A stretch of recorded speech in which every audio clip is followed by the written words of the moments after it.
sentir sozinha. É possível ou não é possível? A gente alcança isso em sala de mediação ou não alcança?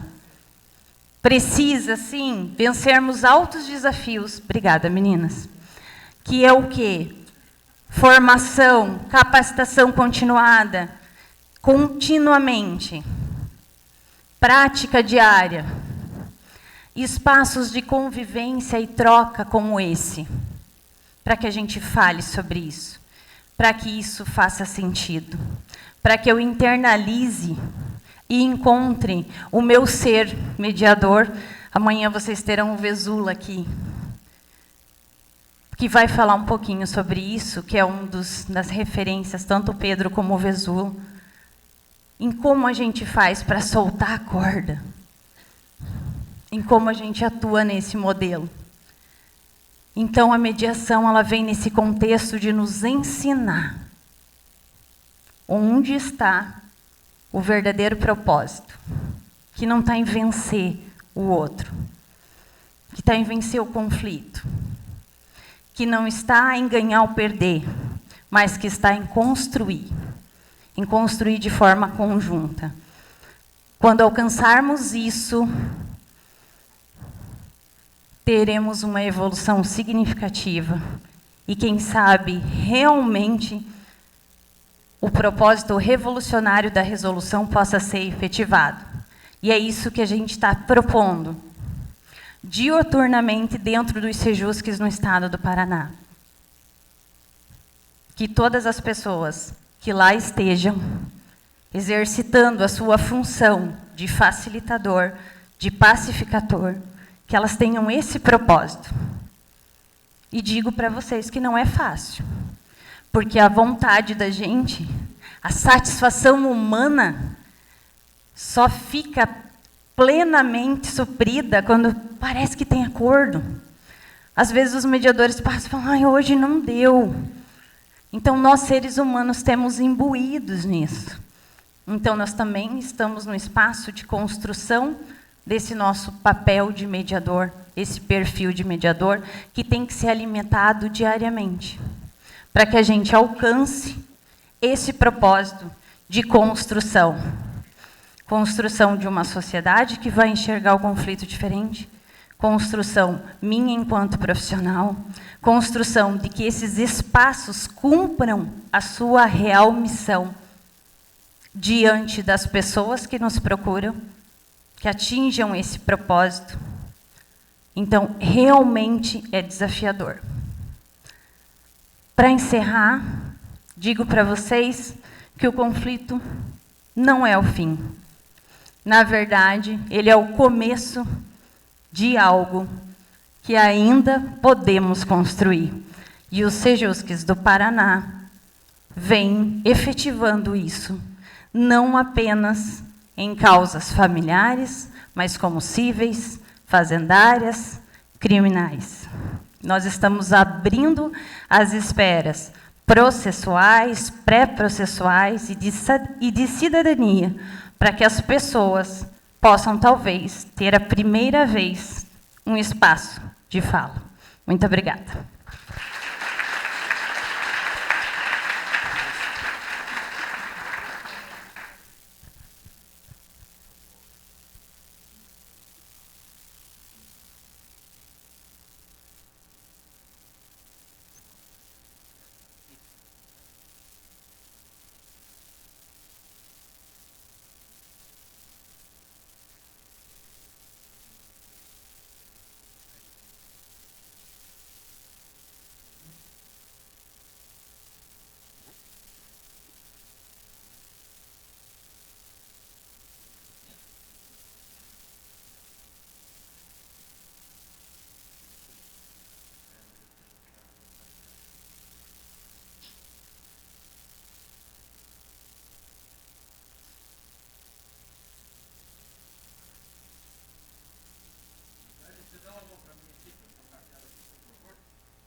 Muito bom dia a todos e a todas mais uma vez. Uma grata satisfação e alegria estar aqui hoje, nessa casa que é simbólica, com a presença de amigos e amigas, mediadores. É uma alegria reencontrar grandes amigos aqui, o Pedro Moraes, que está aqui presente, o Samuel, estou vendo aqui, também magistrados, doutora Gabriele, doutor Osvaldo. Uma alegria reunir esse evento, vários colegas, doutor Rodrigo, que nos agraciou com a sua fala, sempre empolgante. E eu quero saudar também os advogados e advogadas aqui presentes e agradecer o convite que foi feito pela doutora Maria Andréa, por poder representar aqui a segunda vice-presidência, que hoje é exercida pelo desembargador Dalla Vecchia, e que me incumbiu, como juiz auxiliar nessa segunda vice, de falar um pouco sobre o trabalho que é desenvolvido pela segunda vice-presidência. Então, o pedido que a OAB me apresentou foi trazer um pouco de como está organizada a mediação e a conciliação na estrutura do Tribunal de Justiça. Eu também, antes de iniciar, quero parabenizar a Marisa Kremer pela fala dela e pelo trabalho exemplar que ela desenvolve aqui no Sejusc Civil, no Sejusc, de Cascavel, que é capitaneado pela doutora Gabriele, e que vem desempenhando um papel de destaque em todo o estado do Paraná. Isso é reconhecido pela presidência do tribunal, e a gente tem tomado notícia de grandes avanços que vêm sendo desenvolvidos aqui em Cascavel. Então, parabéns pelo trabalho de vocês. Dentro da linha do que me foi solicitado para esclarecer, sobre o trabalho que é desenvolvido dentro do tribunal, então, institucionalmente, eu vou falar um pouco mais da estrutura formal do tribunal. Então, eu peço licença para trazer alguns atos normativos, algumas leis. É importante, quando a gente fala de mediação, de falar de pessoas, falar de necessidades, falar de acolhimento, não é? De conexão. São palavras que nos remetem à mediação. Empatia, comunicação voltada para as necessidades. Entretanto, existe todo um arcabouço normativo que estrutura isso dentro do Estado, que também, às vezes, precisa ser demonstrado e lembrado, porque define as diretrizes de todo o trabalho que é desenvolvido dentro da mediação judicial. Então, por isso que, antes de falar sobre a mediação dentro do judiciário propriamente dita, nós não podemos esquecer que todo um percurso foi feito para chegarmos até aqui, na data de hoje, e viabilizar, por exemplo, um evento como esse, com esse número de pessoas interessadas em mediação e conciliação. Houve um percurso que foi gradativamente sendo construído até chegar nesse estágio atual que nós estamos. Este ano ele é simbólico para a mediação e conciliação, em razão da celebração de algumas datas muito especiais. Este ano nós estamos comemorando 15 anos da Resolução 125 de 2010 do Conselho Nacional de Justiça, 10 anos do Código de Processo Civil, a Lei 13.105 de 2015, também 10 anos da Lei de Mediação, a Lei 13.140 de 2015, e 5 anos dessa lei estadual, que foi pioneira, no sentido de reconhecer e homenagear mediadores e conciliadores judiciais e extrajudiciais que trabalham nessa importante função, que é a Lei Estadual 20.231 de 2020. Do Estado do Paraná.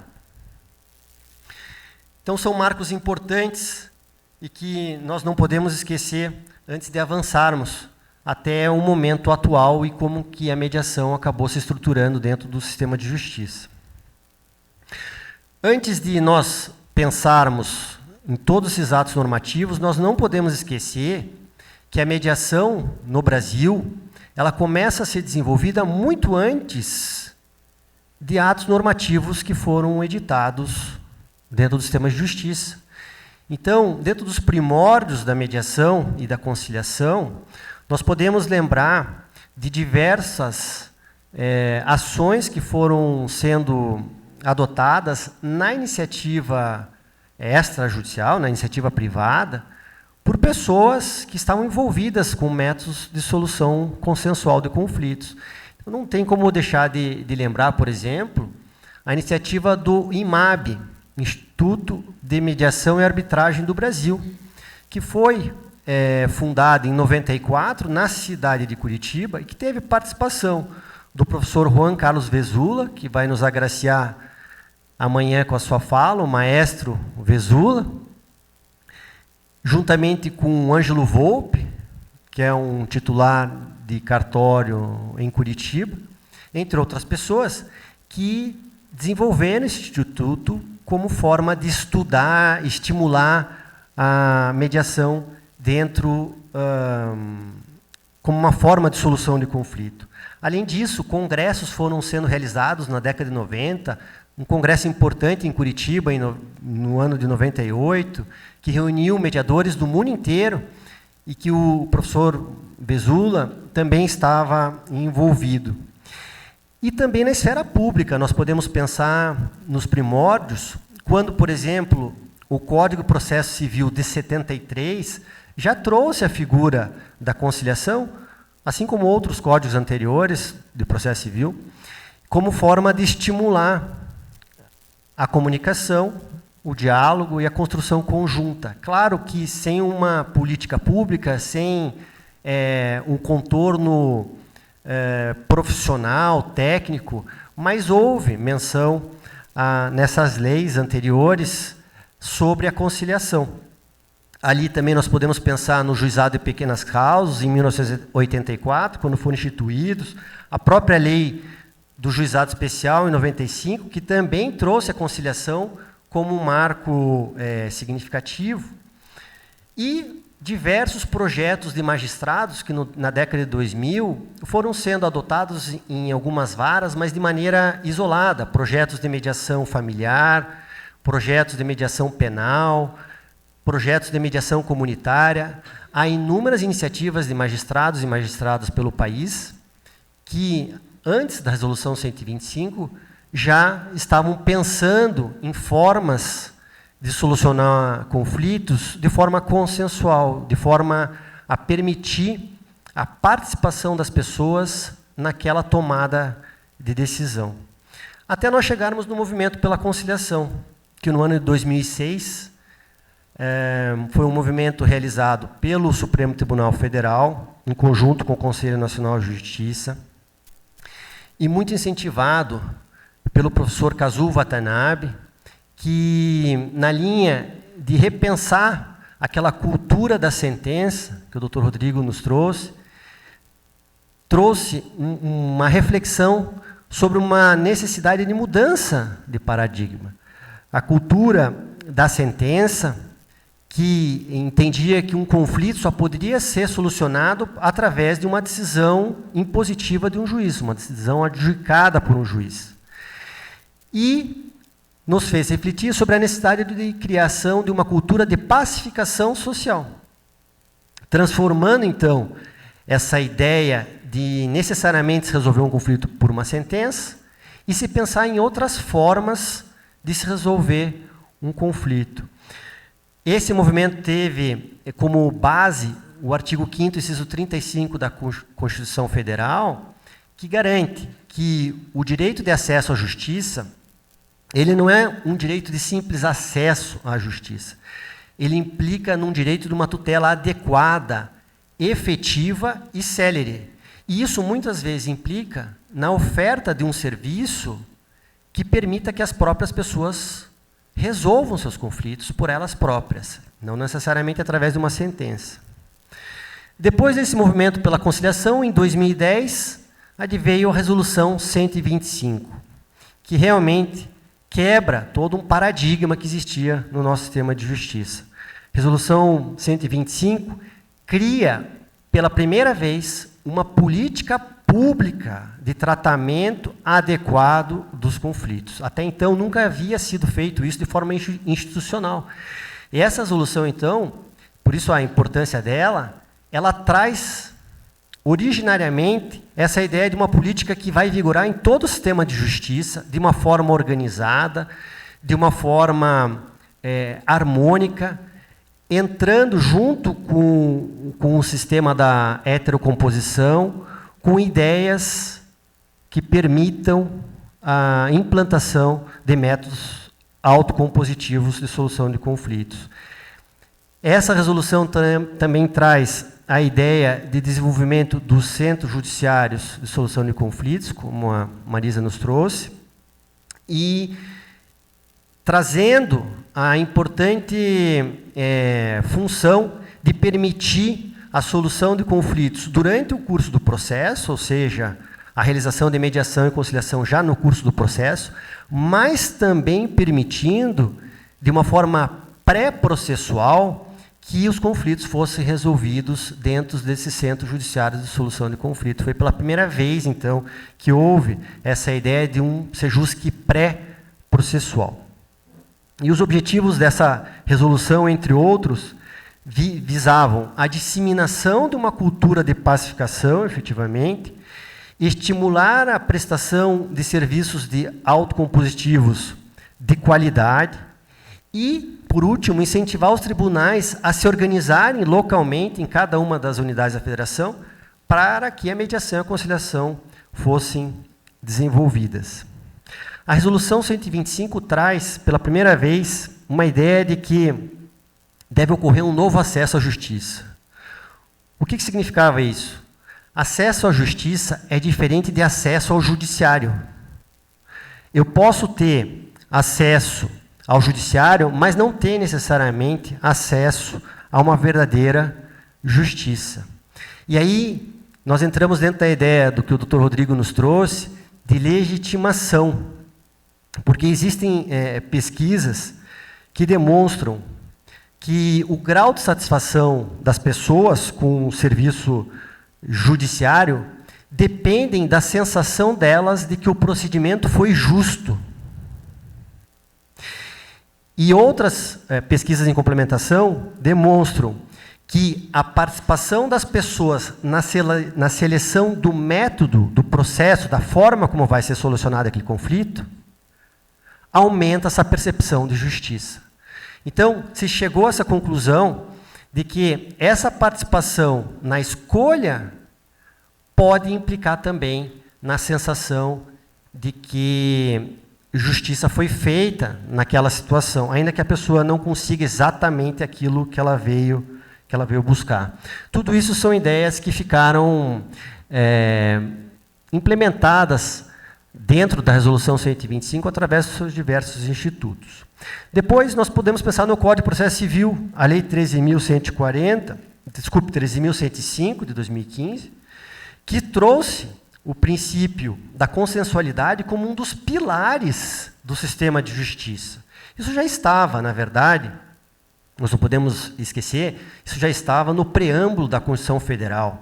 A solução pacífica dos conflitos faz parte da nossa base estrutural da nossa Carta Maior, que está lá na Constituição Federal. O que o CPC faz, o Código de Processo Civil implementa de uma forma originária, é trazer isso também dentro do sistema processual, lembrando a todas as pessoas que trabalham dentro do sistema de justiça que a consensualidade, que o princípio da cooperação devem nortear o trabalho de todos os profissionais do direito. E, inclusive, prevendo que essa consensualidade ela pode prevalecer durante a resolução final de um conflito, mas também durante o processo, na escolha ou na construção de negócios jurídicos processuais, algo muito importante, que também deve ser utilizado por todas as pessoas que trabalham dentro do sistema da justiça. Nós não podemos esquecer que hoje, negócios processuais podem ser celebrados visando a flexibilidade do procedimento que é aplicado num processo. Ainda que se não se obtenha uma resolução consensual do pedido propriamente dito, ou do mérito, né, quando nós falamos em pedido, você pode, hoje, estabelecer negócios processuais que vão podem direcionar o procedimento, flexibilizando o procedimento. Negócios jurídicos processuais que podem ser celebrados com relação à produção de provas, por exemplo. E quando uma corrente chamada análise econômica do direito trabalha dentro do consensualismo, trabalha dentro da mediação, chega-se à conclusão de que para ocorrerem acordos é de fundamental importância ocorrer uma simetria de informações. Uma simetria de informações. Ou seja, quanto mais assimetria de informações houver, mais difícil as pessoas optarem por um método consensual de solução de conflitos. Então, quanto mais informações existirem entre as pessoas trocadas, isso facilita a realização de um acordo. Então, por exemplo, numa ação de investigação de paternidade, em que se coloca numa audiência inicial do processo, na audiência do artigo 334 do CPC, um suposto pai e uma mãe para conversar sobre essa paternidade e as questões relacionadas a isso, como pensão alimentícia, guarda, convívio, etc. O conhecimento da existência ou não da paternidade é fundamental para que esse diálogo ele possa ocorrer. Então, a existência dessa informação ela é imprescindível para que essa negociação e esse diálogo se desenvolva. Por isso, numa audiência de conciliação, numa sessão de mediação inicial num processo, se definir a necessidade de, por exemplo, realizar esse exame e verificar, né, se pactuar como que vai ser custeado esse exame, isso pode facilitar com que as pessoas voltem num segundo encontro e possam dialogar com informações que façam com que elas se sintam mais seguras e aí consigam dialogar sobre questão de convívio, sobre a guarda dessa criança, sobre todo o sistema familiar propriamente dito. Por isso a importância dessa informação. E isso pode ser objeto também de consenso, de acordo, antes de debate sobre o próprio mérito do pedido. Então, essa audiência ela tem múltiplas funções. Ainda que não exista um acordo com relação ao mérito, há a possibilidade de se fazer diversos combinados numa audiência do artigo 334, que podem vigorar esses acordos, esses combinados, durante o processo, ainda que o processo prossiga. Essa audiência ela tem essa riqueza de permitir isso. A gente não precisa olhar a audiência do artigo 334 exclusivamente como uma audiência que vai definir o mérito. Não, ali se pode combinar algumas questões sobre produção de prova, ali se pode combinar algumas questões que vão vigorar durante aquele processo, por exemplo, quando envolver família, ali podem ser feitos acordos provisórios que vão vigorar durante o curso do processo, na medida em que as relações são dinâmicas e elas vão se transformando, num determinado momento do processo, às vezes as pessoas não estão prontas ainda para dialogarem, não se sentem confortáveis para se dialogarem. Isso não impede que, durante esse curso do processo, possa se tentar novamente, até mesmo a pedido dessas próprias pessoas, que essa comunicação, que essas tratativas voltem a ocorrer. Dentro de uma relação familiar, as relações familiares são dinâmicas. E, às vezes, num determinado momento, as pessoas ainda não estão prontas, mas, com o passar do tempo, pode ser que elas encontrem um novo espaço. Por isso, a importância de se acompanhando isso, sejam os advogados, sejam magistrados e magistradas que trabalham com resolução de conflitos, e os demais profissionais que estão envolvidos. Entender essa dinamicidade das relações é de fundamental importância. Por fim, o Código de Processo Civil estabeleceu que mediadores e conciliadores são considerados auxiliares da justiça. E ali, então, estabeleceu um capítulo próprio, dentro de uma seção própria, com princípios, com deveres e também com funções que são desempenhadas por esses mediadores e conciliadores. Da importância desse ato normativo. Por último, a lei da mediação. a Lei 13.140, que previu a mediação como forma de solução de conflitos e controvérsias entre particulares, mas também trouxe a administração pública para dentro da lei da mediação, permitindo que ela seja aplicada em conflitos de natureza pública. Um campo que vem crescendo muito nos últimos anos.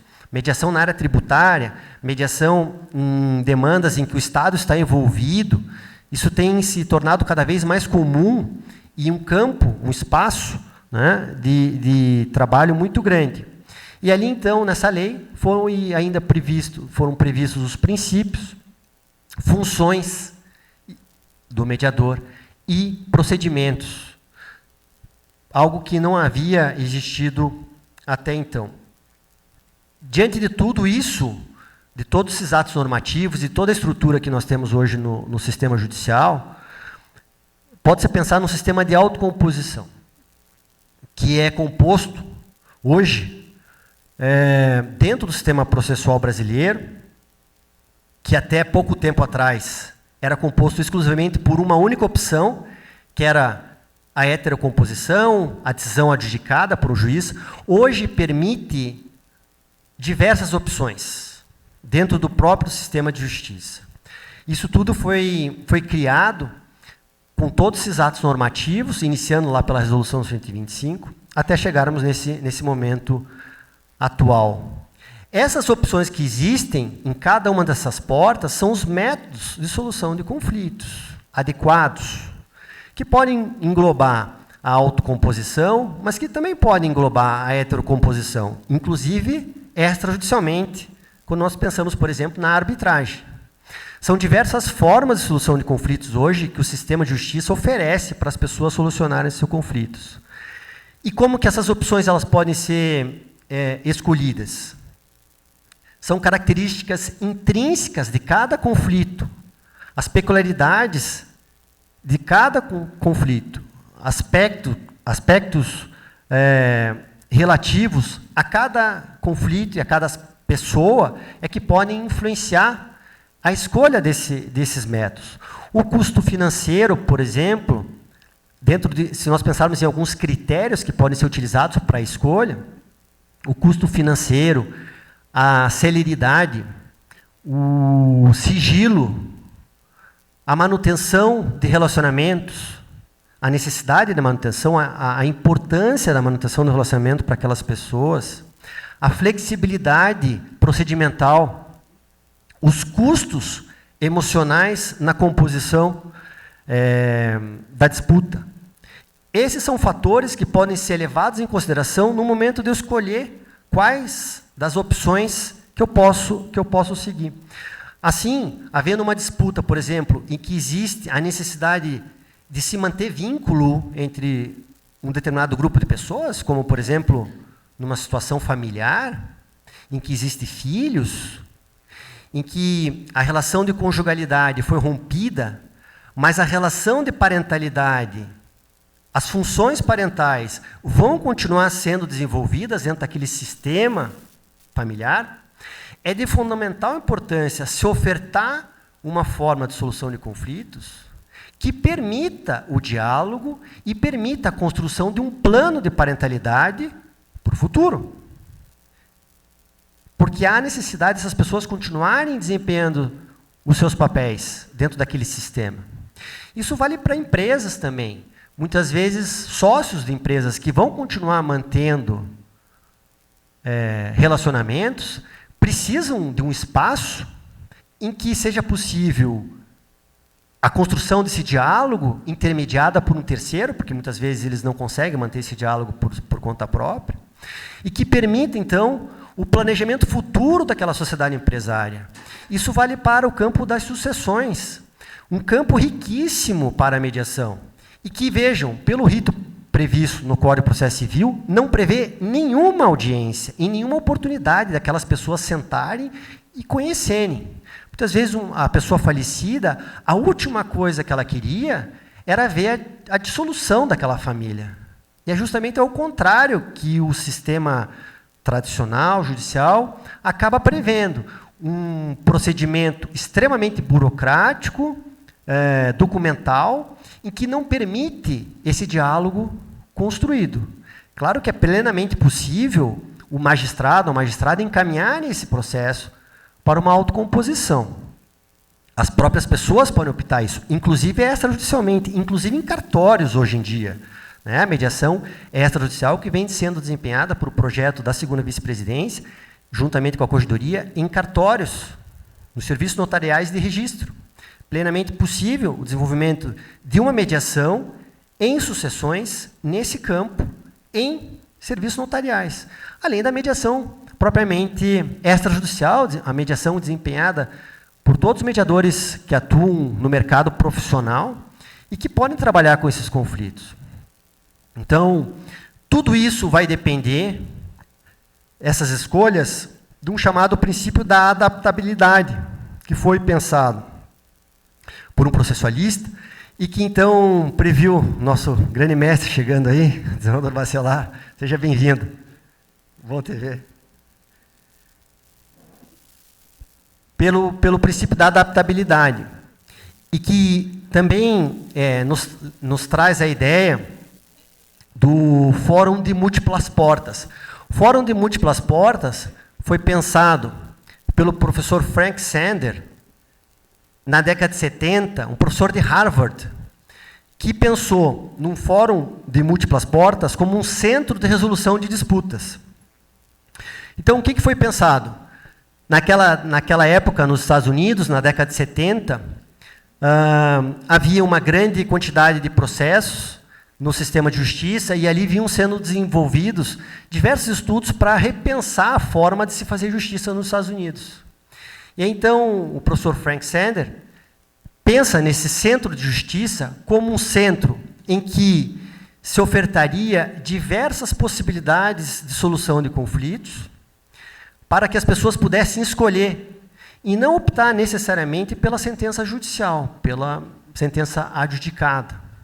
Então isso foi pensado lá na década de 70, foi uma conferência que ele fez em 1976, então, que foi pensado esse centro de justiça. E isso incentivou ou influenciou a Resolução 125 de 2010 do Conselho Nacional de Justiça, quando se pensou na criação dos CEJUSC, dos Centros Judiciários de Solução de Conflitos e Cidadania. Ali foi trazida essa ideia da criação de um centro de justiça em que se pudesse optar pelo método mais adequado, que não necessariamente a sentença judicial, permitindo que as pessoas pudessem optar por um método também de autocomposição. É como se pensasse numa metáfora do alfaiate. A professora Tânia Almeida já falou uma vez sobre isso. O que significa a metáfora do alfaiate? Imagine que uma pessoa vai fazer um vestido, vai fazer uma roupa no alfaiate, e lá ela tem que chegar naquele local e tem que... Primeira coisa que é feita, né, é tomada a medida dessas pessoas. Essa pessoa que vai fazer a roupa, então, ela passa por uma prova. Então, mede-se o tamanho dessa pessoa, escolhe-se, faz-se algumas perguntas para escolher tecido, para escolher a forma daquela roupa. Então, é pensado de maneira muito peculiar, individualizada, qual o tamanho daquela roupa específica para aquela pessoa. Essa é a metáfora do alfaiate. E assim, com o gestor de conflitos, ele pode pensar também. Ele tem que conhecer as características intrínsecas daquelas pessoas, aquele conflito, e fazer um desenho de um método ou da escolha da forma de solução de conflito, de acordo com aquelas características específicas daquela pessoa, desenhado para aquela pessoa. E isso, muitas vezes, vai haver necessidade de se fazer mais de uma prova, porque, às vezes, a pessoa ela precisa voltar para recalcular e verificar se aquilo está funcionando ou não. Às vezes, a pessoa mudou e não quer mais aquele modelo anterior, ela quer fazer algumas adaptações. Assim como na gestão de conflitos, como eu falei para vocês, como o conflito ele é dinâmico, ele não é estático, principalmente quando envolve relações, né? Essas relações elas vão se mudando com o tempo, elas não ficam protraídas, elas vão se alternando, se adaptando a novas realidades, e isso, o gestor de conflitos, ele precisa tem em mente. Fazer novas provas, eventualmente. Por isso que, se no momento inicial do processo as pessoas não estão prontas, às vezes por um diálogo, por uma construção conjunta, pode ser que durante o curso desse processo elas mudem e queiram conversar, e queiram voltar a pensar numa construção conjunta. Por isso a importância do gestor de conflitos estar sempre atento a isso. E esse trabalho é muito importante ser feito, seja por mediadores, por conciliadores ou por outros profissionais que trabalham com resolução de conflitos, mas também pelo advogado e advogada que recebe esse cliente no primeiro momento em seus escritórios. Essa conversa inicial que o advogado tem é que permite se desenhar quais das opções aquela pessoa está disposta a seguir. Porque não existe uma resposta que é única para todas as pessoas. Cada pessoa vai ter uma resposta específica. E a importância do profissional da advocacia ter uma escuta diferenciada, uma escuta que passe necessariamente pelas necessidades daquela pessoa. Para essa escuta ocorrer, é preciso de conexão. Conexão essa que nós precisamos desenvolver com as pessoas e que se vale da escuta para permitir que ela se desenvolva. Escuta essa que não é uma escuta comum. Nós temos a dificuldade de escutar. Nós não fomos treinados para escutar, né? Existe uma diferença entre ouvir e escutar. Ouvir é simplesmente receber um som de forma externa e mandar essa mensagem para o cérebro. Então, somente por esse percurso. Eu posso estar ouvindo uma pessoa e estar escrevendo uma mensagem no celular. Eu posso estar ouvindo uma pessoa e estar longe, pensando no que eu vou comer daqui a pouco. Isso é ouvir. Escutar, não. Escutar envolve, vem de auscultare, envolve uma atitude ativa, no sentido de eu me colocar numa posição em que eu decido escutar aquela pessoa, não sob a minha perspectiva, mas sob a perspectiva do outro. Eu preciso escutar as pessoas pensando no que está sendo falado, através daquela fala específica, e não através do meu julgamento ou através das minhas reflexões. Nós temos dificuldade de fazer isso, né? Existem muitos cursos de oratória e poucos cursos de escutatória, né? Até existe curso de escutatória, eu já fiz, mas não são comuns, né? Porque nós não temos a prática de desempenhar essa escuta que parte da perspectiva do outro, uma escuta cuidadosa, uma escuta que tenta compreender aquela fala sob a perspectiva do outro. Essa escuta ela é fundamental para um profissional que trabalha com relacionamentos e com conflitos, porque ela que vai permitir eu conhecer as necessidades daquela pessoa, eu me conectar com aquela pessoa e aí decidir em qual dessas opções, ou melhor, permitir a decisão pela pessoa por qual das opções ela quer seguir. E nós, profissionais do direito, profissionais que trabalhamos com pessoas, precisamos saber explicar isso para esses usuários que nos procuram, para que nós possamos, de forma clara, explicar quais são esses caminhos, o que eles implicam necessariamente. O ajuizamento de uma demanda, ele não pode ser a única opção, não é? O bom advogado, boa advogada sabe que é possível resolver sem necessariamente ajuizar uma demanda. Eu consigo fazer isso. Resolver o conflito ou permitir a resolução do conflito entre as pessoas sem necessariamente ajuizar uma demanda. Você só vai ajuizar uma demanda com critério. Com critério, havendo a necessidade específica para isso, quando for imprescindível. Mas não pode ser a única opção. O advogado, a advogada tem que ter um leque de opções que permitam a escolha pelo usuário daquele serviço que mais se adapte, princípio da adaptabilidade, que mais se adapte à realidade daquela pessoa. Então, a mediação, a conciliação, as práticas colaborativas, a justiça restaurativa, práticas restaurativas, eventualmente algum método negocial, entre outros métodos de resolução de disputas.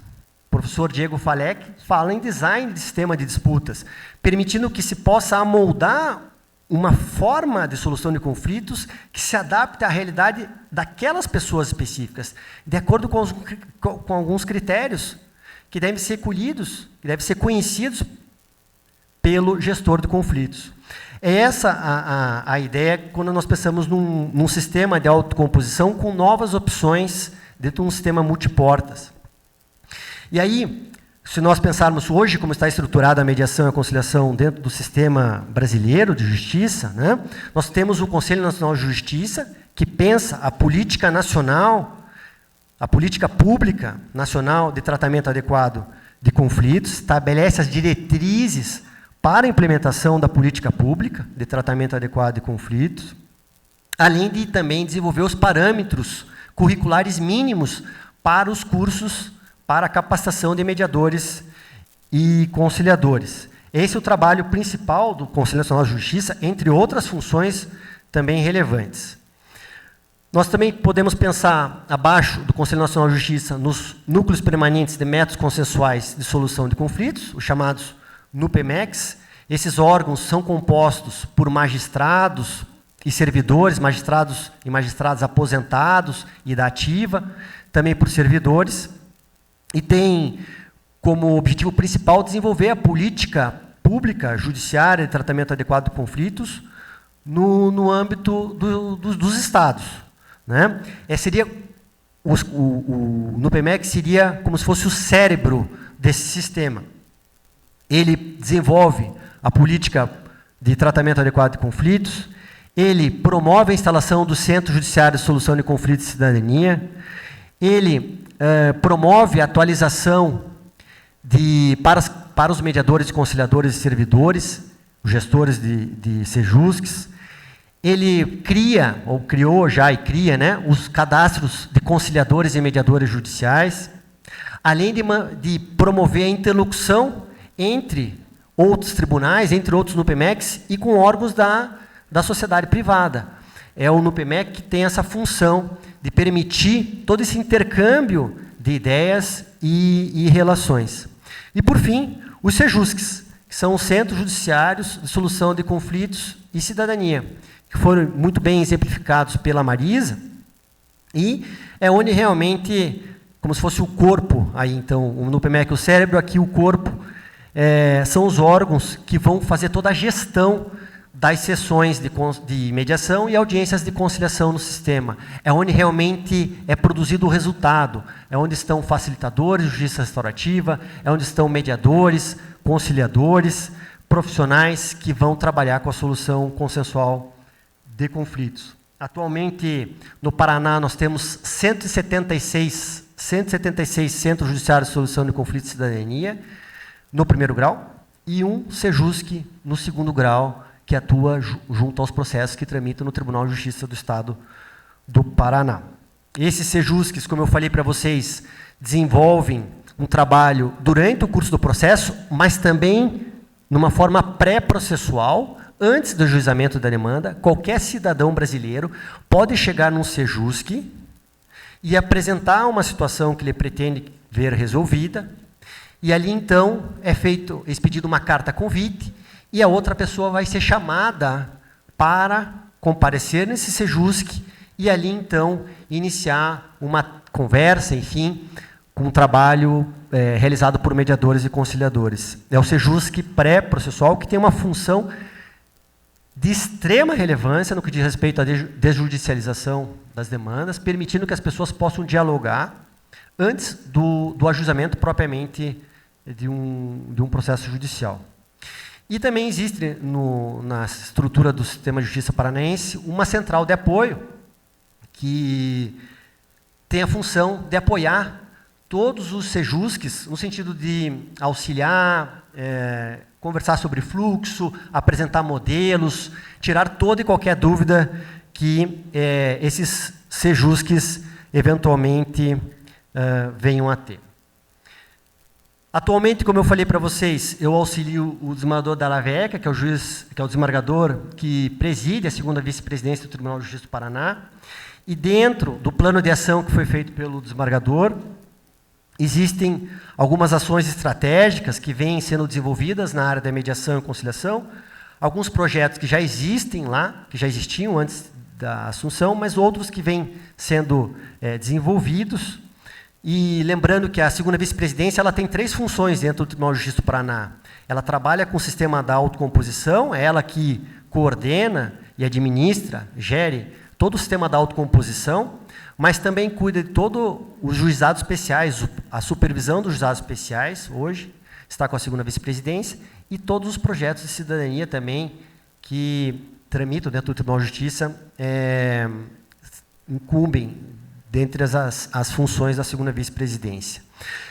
E aí, se nós pensarmos hoje, né, para onde que nós estamos caminhando, qual o caminho que está por vir, né? Hoje, então, foi criada, atualmente, nessa gestão, foi feita a Comissão de Mediação e Conciliação Judicial. Antes, havia uma comissão mista de mediação, conciliação e justiça restaurativa, e com a finalidade tão somente de gerar maior aprofundamento, maior especialização, então, foi pensado num desmembramento dessa comissão. Hoje, então, existem 2 comissões dentro da segunda vice-presidência, a Comissão de Mediação e Conciliação e a Comissão de Justiça Restaurativa. Isso como forma de gerar maior especialização, como eu falei, e aprofundamento dos estudos e de toda a preparação, né, do que é feito, do que pode ser feito, eventualmente, dentro da gestão da mediação e conciliação. É um órgão consultivo, essa comissão, mas ela tem um apoio muito grande, ela tem uma importância muito grande, porque ela é um ponto de apoio para as medidas que são adotadas pela segunda vice-presidência. Então, quem compõe essas comissões? São profissionais que compõem o sistema, mediadores, conciliadores, instrutores de mediação e conciliação, magistrados e magistradas, né, servidores, pessoas que estão envolvidas efetivamente com a mediação e conciliação na base e que trazem toda a sua expertise para que seja debatido isso, sejam pensadas em estratégias e depois sejam tomadas as decisões pelo segundo vice-presidente. Além disso, atualmente se pretende melhor estruturar os SEJUSCs. Hoje, no estado do Paraná, os SEJUSCs têm, né, força de unidade judiciária, tem status, tem a função de unidade judiciária. Isso já faz algum tempo que foi reconhecido. Agora, a implementação dessa unidade judiciária, isso não tinha sido acontecido até então. Então, vem sendo tomadas algumas medidas para implementar essa unidade judiciária. Como se fosse uma vara, uma unidade, o SEJUSC também ganhou força de unidade judiciária. Por isso, hoje, foi pensada uma lotação paradigma, uma lotação mínima que deve ter em cada SEJUSC do estado do Paraná. Começou-se esse planejamento pensando nos SEJUSCs de entrância, das comarcas de entrância final, primeiramente, então é isso que está em estudo nesse momento. Foi feita uma fórmula de cálculo para definir quantos servidores precisaria ter em cada um dos SEJUSCs, como forma de estruturar esses SEJUSCs. Essa fórmula foi feita e agora esse procedimento ele está na Secretaria de Planejamento do Tribunal de Justiça do Paraná para definir os critérios de como que vai ocorrer essa implementação desses servidores nos SEJUSCs. Se vai haver relotação de servidores que já existem, se vai ser fixada uma gratificação, um valor de uma gratificação que vai ser paga para aquele servidor que trabalhar nos SEJUSCs. Então, esses aspectos mais administrativos vêm sendo debatidos para definir como que vai ocorrer essa lotação paradigma nos SEJUSCs.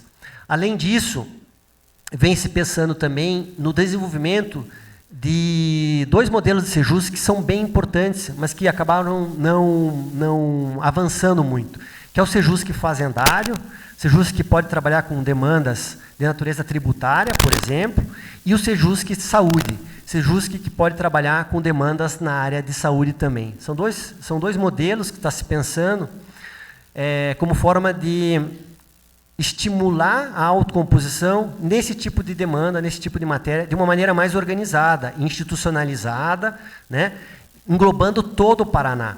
porque em alguns locais até houve, inicialmente, o desenvolvimento de algum trabalho. Mas isso, na maior parte do estado do Paraná, não aconteceu.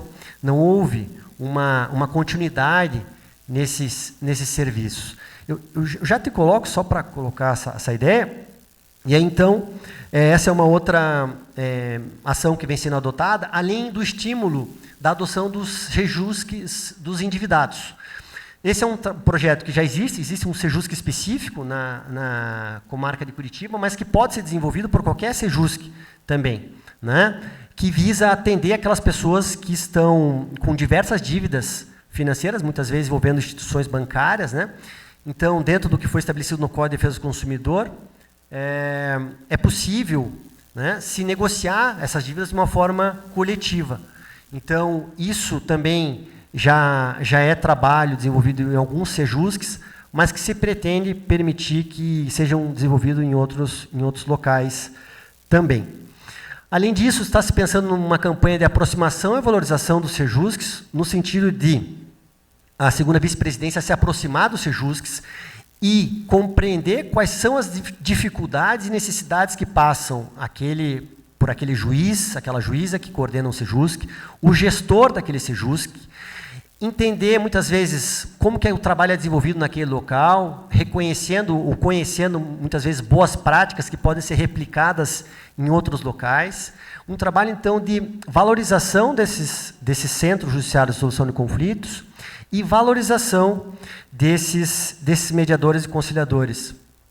A responsável por essa ação estratégica na segunda vice-presidência é a Maria Lisanco, que vem desempenhando um papel de extrema relevância e competência, e vem se aproximando gradativamente, inclusive com visitas técnicas nos Sejuscs. Essa aproximação da estrutura institucional do tribunal com os locais onde se pratica mediação e conciliação. Isso é muito importante, esse intercâmbio e essa aproximação. Isso também vem sendo feito, e inclusive no sentido de capacitar gestores dos Sejusc, que muitas vezes têm dificuldades em operar toda a quantidade de situações que estão sob sua responsabilidade. Então, está se pensando numa capacitação para esses gestores, com elaboração de materiais didáticos, gravação de vídeos instrucionais, como forma de auxiliar esses gestores a resolver todas as suas dificuldades quando elas aparecem. Uma outra ação estratégica é a questão dos grandes litigantes, né? E o objetivo é fazer um trabalho estratégico com essas pessoas, né? Quem são esses grandes litigantes? Muitas vezes instituições financeiras, companhias aéreas, empresas de telefonia, muitas vezes têm interesse em resolver seus conflitos de uma forma autocompositiva, mas que no modelo atual acaba não se encaixando muito, porque deve ser pensado numa estrutura própria para a resolução desse tipo de conflito. Então, muitas vezes, dentro daquela ideia do design de sistema de disputas, muitas vezes uma negociação mais direta ou uma conciliação propriamente dita pode ser mais útil para esse tipo de conflito do que necessariamente uma audiência toda organizada, né, uma sessão de mediação, uma audiência de conciliação toda organizada. A realização de diálogos institucionais entre a segunda vice-presidência e as empresas, diretamente com o corpo jurídico dessas empresas, pode permitir que pautas concentradas realizadas com esses entes sejam mais bem-sucedidas, porque ali são definidos parâmetros, desde já institucionalmente, de como que essas pautas vão ser desenvolvidas.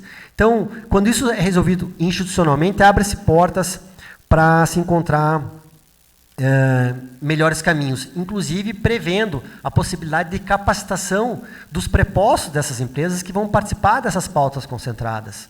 Então, existe hoje, é possível ser feito esse curso para capacitar os prepostos antes deles iniciarem a realização das audiências propriamente dita. Então, esse trabalho pode ser feito juntamente já com os demais ajustes prévios que podem ser combinados institucionalmente. Além disso, o Fórum de Conciliação Virtual, que foi criado, é um fórum que permite que a conciliação se desenvolva através de um aplicativo, enfim, ou do próprio sistema ProJude, em que as propostas são apresentadas pelas empresas e pelo cliente, de maneira não presencial, mas com a intermediação de um conciliador.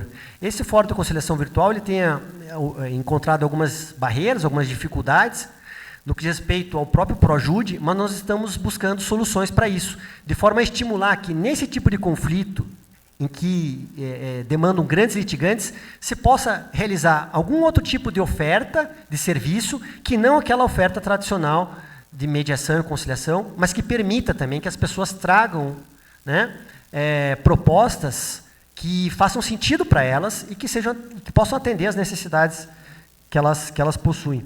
Existe um exemplo que foi feito com o Itaú, dentro dessa perspectiva.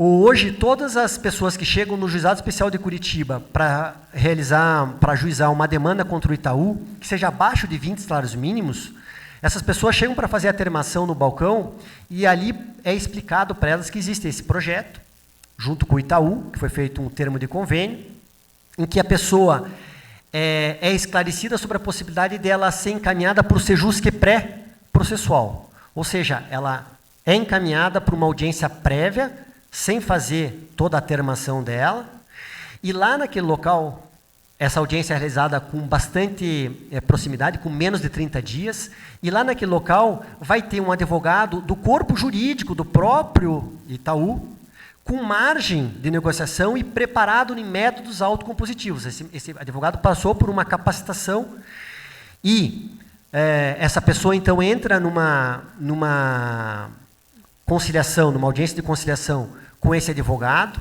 e ali, então, juntamente com o preposto do banco, que também tem uma capacitação em autocomposição, vai atuar para encontrar caminhos. Esse projeto tem apresentado excelentes resultados.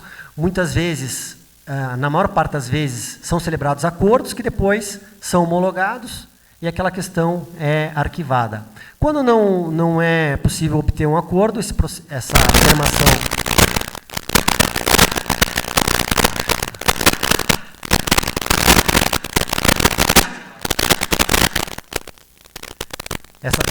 essa termação volta e aí é dado continuidade do procedimento dentro do juizado especial. Além disso, no que diz respeito à capacitação de mediadores e conciliadores, eu já estou caminhando para a conclusão, hoje está sendo pensado juntamente em parceria com a Escola Judicial, que está aqui com o diretor, o desembargador Roberto Bacelar, está sendo pensado em uma espécie de uma trilha formativa que inclui, então, o curso de mediação familiar e o curso de mediação empresarial, que está sendo pensado em conjunto, aqui pela segunda vice-presidência, com a Escola Judicial, como forma de estimular que os mediadores e conciliadores continuem na sua função, se desempenhando e continuem na sua capacitação, de forma a melhorar cada vez mais os serviços que são prestados. Além disso, está se pensando, dentro da segunda vice-presidência, em oficinas de ferramentas, como forma de trabalhar algumas ferramentas específicas da mediação, além de também estar estudando a possibilidade de remuneração do estágio supervisionado. Porque hoje o instrutor de mediação e conciliação ele não recebe pelo estágio supervisionado, ele recebe pelas horas da parte teórica que ele ministra, mas depois as 60 horas práticas do curso, muitas vezes não são remuneradas, muitas vezes não é remunerada aquele instrutor. Então está sendo desenvolvido estudos para que se viabilize, dentro da possibilidade, a remuneração desses instrutores durante a parte prática.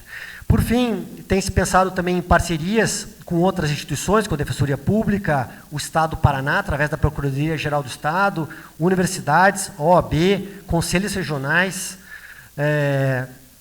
instituições privadas como o SESC, SENAI, paraestatais, né, enfim, o próprio PROCON também tem-se pensado em termos de cooperação, de forma a se buscar a construção de soluções conjuntas que possam viabilizar a autocomposição no Estado do Paraná.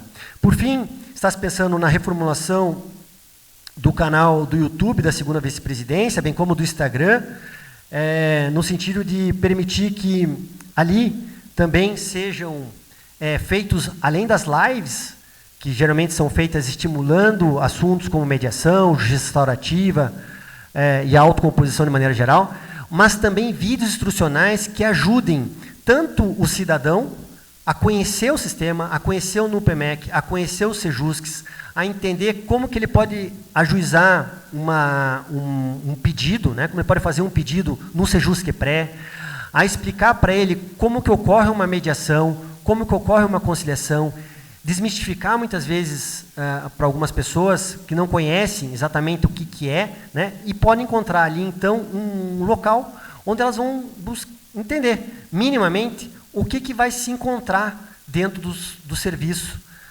de autocomposição no Judiciário Paranaense. Além disso, também, vídeos que são voltados para os servidores e gestores de SEJUSCs, no sentido de auxiliar os gestores a montar uma pauta, a como cadastrar um mediador no sistema Hércules, por exemplo. Nós vamos, então, criar vídeos que vão estimular ou contribuir para que esse gestor resolva de maneira célere aquelas dúvidas que ele tem. Então, um trabalho que vai ser feito tanto para o público externo do Judiciário, mas também para o público interno, adaptando, então, a utilização do YouTube para ter mais essa função de orientar e instruir todos os profissionais que trabalham com mediação e conciliação.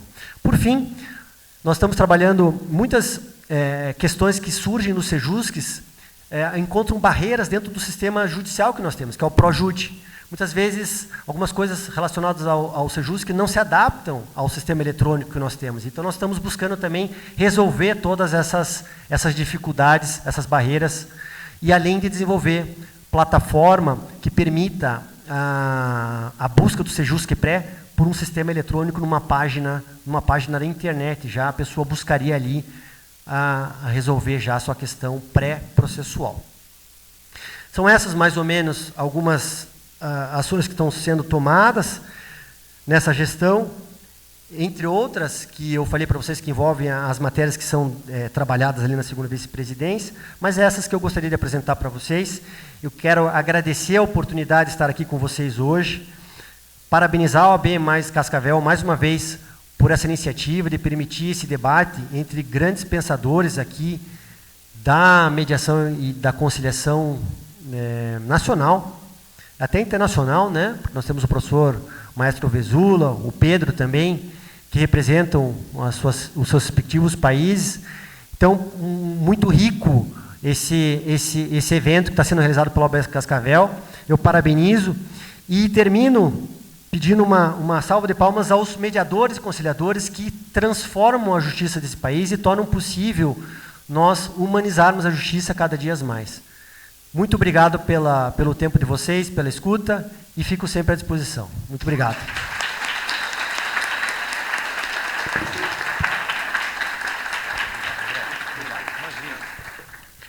Pessoal, então nós vamos agora, vou pedir a gentileza da equipe organizadora para vir aqui entregar tanto o certificado quanto o presente para o André e a Marisa.